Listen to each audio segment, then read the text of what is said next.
JSSC CGL परीक्षा paper leak को लेकर एक ओर सीआईडी की जांच तेज है तो दूसरी ओर झारखंड हाई कोर्ट में भी मामला चल रहा है।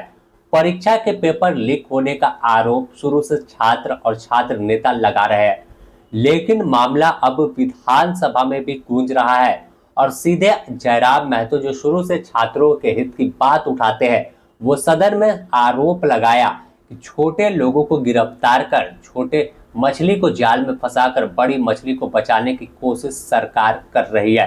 वहीं इस पर मंत्री ने कहा कि जांच चल रही है, जांच में जो होगा दूध का दूध और पानी का पानी होगा। लेकिन सवाल अब भी बरकरार है कि जेएसएससी सीजीएल की परीक्षा में जिस तरह से बवाल शुरू हुआ, पेपर लीक होने का आरोप सामने आया और इस मामले में बाद में सीआईडी ने जांच को अपने जिम्मे लिया और सीआईडी ने जांच करते हुए फर्जीवाड़े गिरोह का खुलासा किया और इसमें गोरखपुर का कनेक्शन सामने आया है।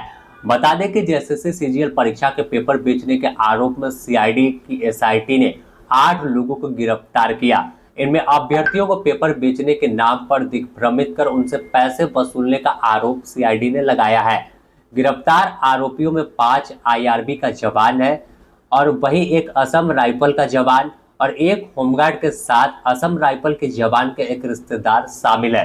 तो इससे अंदाजा लगा सकते हैं कि पुलिस वालों ने किस तरह से पेपर बेचने के नाम पर पैसे वसूल लिए। इनके जिम्मे तो पेपर की सुरक्षा की जिम्मेवारी थी।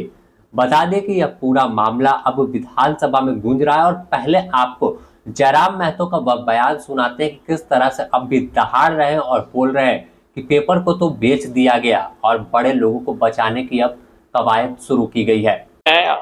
तो निसंदेह मैं फिर भी आपके माध्यम से ही कहूंगा, इस पर सरकार को पैनी नजर रखने की आवश्यकता है। क्या हो गया जेएसएससी सीजीएल मामले में 8 लोग को पुलिस ने गिरफ्तार किया। सीआईडी ने कहा है कि प्रथम मतलब अब तक ये साक्ष्य नहीं मिले कि पेपर लीक हुआ।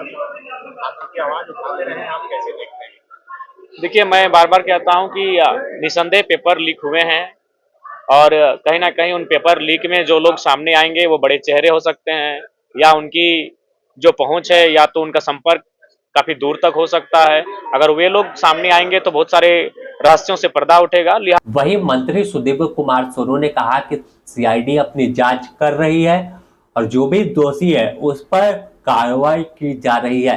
किसी भी कीमत पर किसी को बख्शने वाले नहीं है तो क्या, राज्य सरकार ने जांच करके दोषी 8 लोगों को गिरफ्तार करने की पहल की साहस दिखाया और दूध का दूध पानी का पानी करने का प्रयास किया।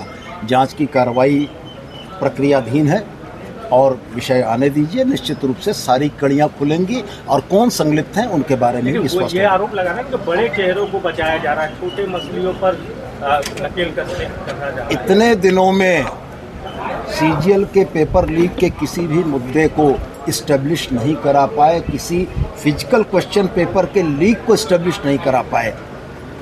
आयोग बैठकर इंतजार करता रह गया कि कोई प्रामाणिक या पुख्ता दस्तावेज मिले, आज तक वो नहीं हो पाया। ऑनरेबल कोर्ट इंतजार कर रहा है कि कोई प्रामाणिक दस्तावेज मिले, वो नहीं हो पाया। तो मैं ये मानता हूँ कि भ्रम का यह वातावरण जल्द ही छटेगा। ऑनरेबल कोर्ट के न्यायाधीश से तमाम चीजें स्पष्ट हुई। अगर देखें तो अब हाई कोर्ट में भी सुनवाई हुई और हाई कोर्ट में रिजल्ट प्रकाशन को लेकर जो महाधिवक्ता है उनकी ओर से कहा गया, तो सुनवाई करते हुए साफ तौर पर हाईकोर्ट ने कहा कि रिजल्ट पे प्रकाशन फिलहाल नहीं होगा, रोक जारी रहेगी, पहले आप पूरी जांच को पूरा कर लीजिए।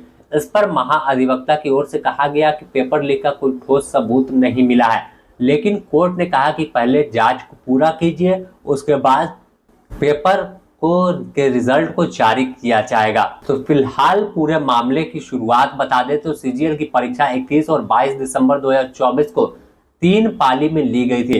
इस मामले में सीआईडी थाने में 1 जनवरी 2025 को एफआईआर दर्ज हुई, जिसके बाद एसआईटी बनी और एसआईटी तमाम अभ्यर्थियों से पेपर देने के नाम पर धोखाधड़ी करने वाले के खिलाफ जांच शुरू करते हुए अब 8 लोगों को गिरफ्तार किया है। इसमें अभी और भी कई कड़ी शामिल है जिनकी तलाश सीआईडी कर रही है, लेकिन सवाल अब भी तमाम जांच और आयोग पर है कि आखिर पेपर कैसे बाहर तक पहुंच गया।